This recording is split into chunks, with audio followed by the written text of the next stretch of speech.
Hello, folks. Welcome to SBA Prepping Survival and Bushcraft. This is Joe, and I'm happy you're here. We're going to get this channel going. I think we're living in some treacherous times right now. And if you've had thoughts about getting prepared or questions about getting prepared, I think it's time we started getting serious about it and really working on it.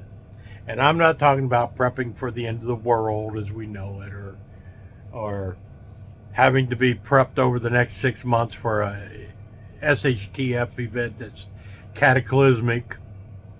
We can't get ready for that. We just do the best we can to try to take care of our family through my prepping thoughts are through short-term disasters. That's how I started prepping. Trying to be ready in case the power went out, flood, fire, tornadoes, hurricanes. Getting prepared for things like that to where I didn't have to be sitting on my roof waiting on someone to come and rescue me or take me to a FEMA camp. I would rather be in a position where I can stay in my house until the situations improve. That's all. That's what I'm looking at. That's how I approached prepping. I know there's a big misconception about preppers. You know, 95% of the population are not prepared to last a week. They don't have enough on hand to last a week in their house. They're the ones who think, yes, preppers are idiots. And the misconceptions are, if these one of the doomsday preppers, they're hoping the world ends and society collapses or there's wars. No, we don't hope that. We don't want that to happen at all, right? How do you prepare for the end of the world? Well, I guess if you're religious, you get right with God, because all the prepping you could do forever is not going to help you if the world ends. I don't care how many years worth of food you have in the basement. If the world ends, it ended. So I try to approach prepping from that aspect. And I think if you look at it like, my first deal was, let me get a 72-hour kit together. Let me make sure that if we lose the power or something happens for a few days, I won't have to leave my house. I'll have water, I'll have food, I'll have a heat source, and I'll have a power source that will last me 3 days. Once I was comfortable with that, I said, let's go a week. And it took me a couple of months to get everything figured out and get everything bought and in place and how to act. But before you knew it, I could go a week, never have to leave my house. Right? Oh, well, the Red Cross and FEMA recommend 2 weeks. All right, let's go for 2 weeks. And I figured out how I could survive with my family in my house for 2 weeks. I wouldn't have to go to a FEMA camp. I wouldn't have to wait for somebody to rescue me off of my roof. I had a bug out vehicle. And if I didn't bug out, if I didn't have to bug out, I could spend 2 weeks inside my house and not have a problem. I wouldn't go hungry. I wouldn't go thirsty. I wouldn't go without heat. So those are the things that's how you get into prepping. And before you know it, you are a prepper, because that 2 weeks turns into a month. That month turns into 3 months. Right? And you can do all of this on a budget. It doesn't, I know a lot of preppers you see on YouTube. It's so overwhelming what they have. They have the money to do it. I don't. I'm retired. I work part-time in a gas station. I bought St. Bernard Acres 10 years ago, 11 years ago. Right? I didn't go out and buy it last year. And so I have a bug out location. I have a place to go to. It's stocked. It's ready. I have solar.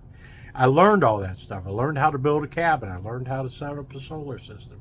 I learned how to do rain catchment. That's all stuff you have to learn to get ready for this. You know? Something's going to happen. 2023 is a pivotal year. So that's why I think there should be a sense of urgency to kind of get ready. And I know you can. Now, what I wanted to discuss with you guys tonight and to kick this channel off are these prepper groups. Who do I think should join a prepper group? Or should you join a prepper group? If you do, what should you expect from one? What should they expect from you? I personally am against it. Other people aren't, and that's fine. It's however you feel comfortable. What makes you feel comfortable?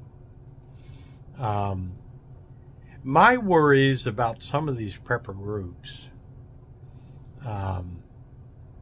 there's still this misconception of preppers, you know.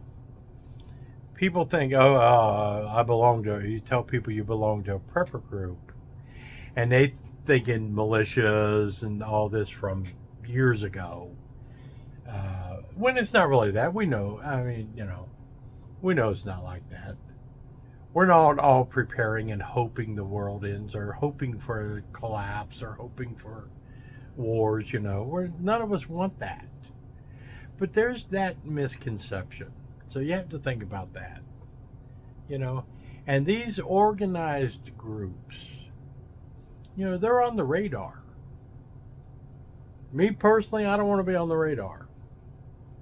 You know, I think groups, because of that group mentality, that militia mentality, that military mentality, I think they're watched. They're watched by local law enforcement. They're watched by the federal federal agencies, you know. And I especially would never join one that advertises on social media for members and is going to charge me a fee to become a member, right? What do you want from the group? What is your ultimate goal? You know, I understand it's a place to go. It's a place to take your family. But,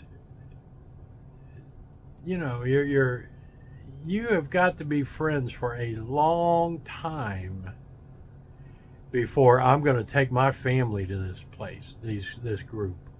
I will take care of my own. You know, that's the way I look at it. But I'm fortunate that I have St. Bernard Acres. So if it reaches that point, then I do have a place to go to, and I do have sustainability out there.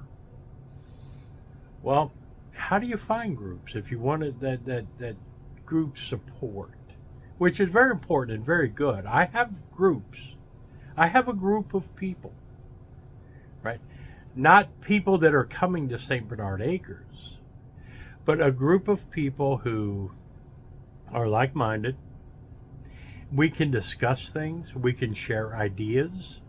We can share, oh, look, this place has these seeds on sale. Anybody needs any while I'm here, I'll pick them up and you can pay me for them. You know, that kind of thing. Or this store has these on sale. Does anybody need any while I'm here? You know, we can help each other out that way. I want to learn how to can this year.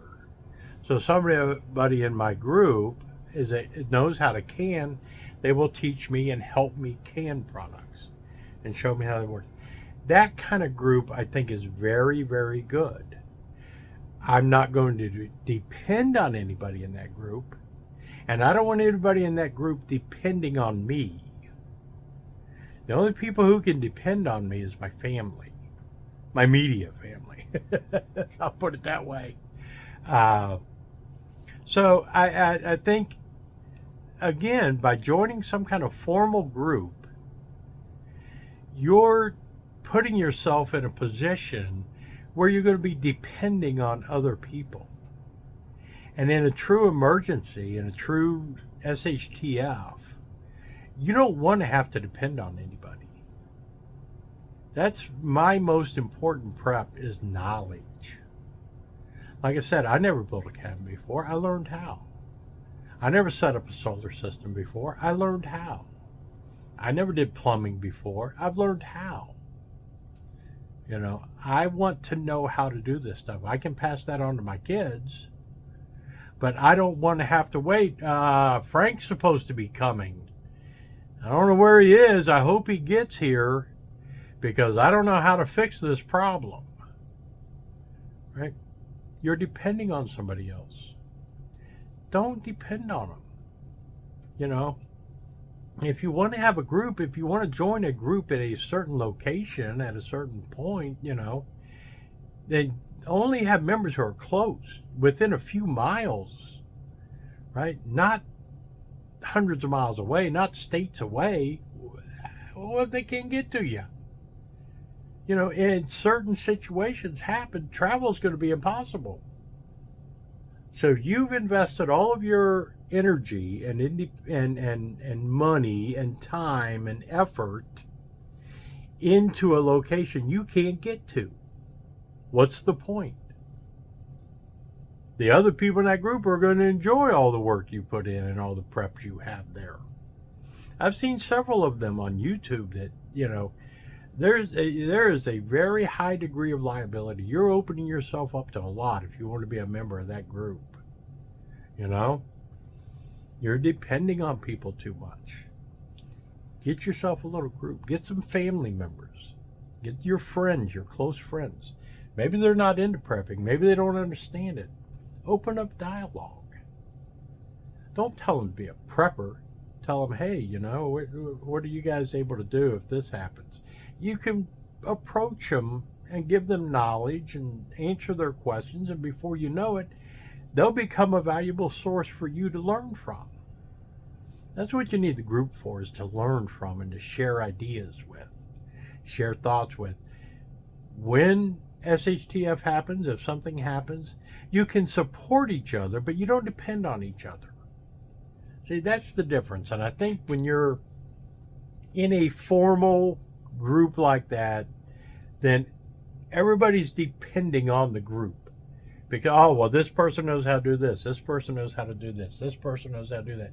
No, you should know how to do all of it. You really should. That's the most important part of prepping, like I said, is knowledge. And take this opportunity to learn. Start with 72 hours. If you don't know how to do it, there's a billion videos out there to help you. Or post a question here. Somebody will answer it. I will answer it. You know, your coworker may be a prepper and you don't even know it. You know, it's kind of funny. The people work. I'm retired now. I quit 3 years ago. And my wife still works there. And some of the people have been telling her lately, you know, we all used to laugh at Joe and his YouTube channel and his prepping and everything, and all this stuff he says is going to be happening. They're not laughing now. You know, I tried to tell, I didn't force it on anybody. I didn't try to tell anybody, look, I'm smarter than you or anything like that. I just you know, you might want to think about having this stuff available to you. What if you lose your job? You know, at least you'll have something. You know, anything could happen. You get sick, you get injured. You know, be prepared for something like that so you don't panic. You know, you have to have more than the next meal in your house. That's what I'm trying to say. And you might buy things, you know, the beans and rice and all that's all good. You know, a lot of the stuff I have for my supplies, you know, it's not the best stuff I want to eat, but it was cheap, it was readily available, and it's going to help me get by. And that's all I'm looking for. You know, I don't expect to eat gourmet foods during a blackout. I I just want to have stuff to get by on and to survive on until things straighten out. That's all we can hope for, you know, and we can all do it. I just think you need to. I think a support group is very valuable and would be great to have. I like the fact that I can talk to people and bounce my ideas off of, and they can give me ideas, and they know that they're going to be better prepared. They're going to be more ready for a situation, just like I am. And that's where we all need to be. We all don't need to join a group. I just don't like that idea, getting to where you're depending on somebody, or you're paying somebody to do stuff for you, because they're not going to be around when the shit hits the fan. If you don't learn it, you will not survive.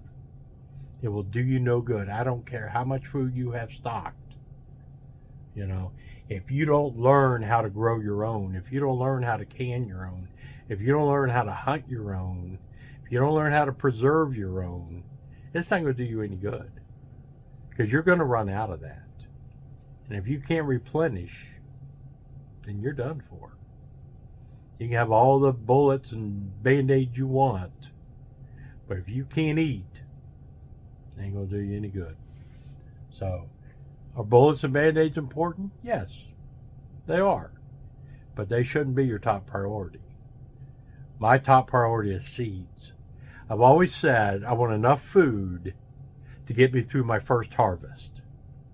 Then I'm being more self-sustainable. Then I'm harvesting my own seeds. I'm learning. This year, you can follow me along. I'll post on this channel as well as my, St. Bernard Acres. But I'm going to grow a real garden. I'm going to learn how to do a garden. And I'm going to buy a canner, and I'm going to learn how to can. I have friends here in my little local group of friends and family who will teach me how to can. Tell me what to buy. I can share my garden harvest with them so they can can for themselves. Keeping in mind, I'm taking care of my family first. That's the most. Once I'm satisfied with what I have, then I'll help other people out. And that's what this whole thing is about. It would be nice to put yourself in a position where not only are you prepared for everything, but you're also prepared to help somebody out if they need it. I want to be that kind of person. I'm lucky with my YouTube channel. I've had companies send me generators and power stations to do reviews on. And here in town, we lost power last summer. And some places were going to be without it for 4 or 5 days. Well, our little neighborhood has a Facebook group that I'm a member of. And I posted in that Facebook group that I had some extra generators and power stations. If anybody had a need, CPAP machines or oxygen machines or, medical devices that had that power, to get a hold of me. I'd bring something over and get them set up to where they could get through until the power came back on. And I felt so wonderful to be able to do that.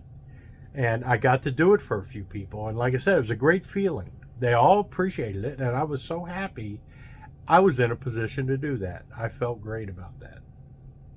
So come along this journey. If you don't have a 72-hour kit ready, get one. Let's work on it. Then we'll go to 2 weeks. Then we'll go to a month. Then we'll go to 3 months. I think 3 months is all I'm going to need. I mean, I've got probably, close to a year worth that I could depend on. But I keep adding to it. Whenever I get an opportunity, I add to it. And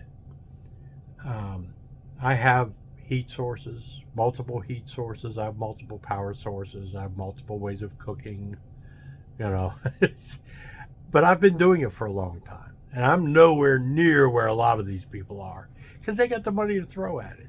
These big channels, they get big donations and stuff. I don't get all that. I don't need it.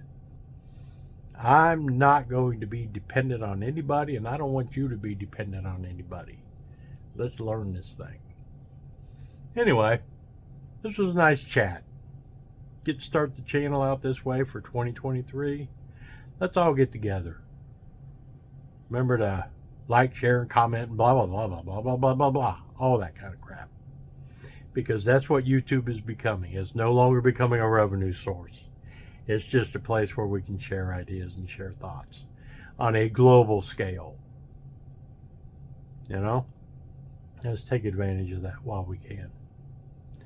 This is Joe from SBA Prepping Survival and Bushcraft. I'll get it one of these days. I'm out, folks.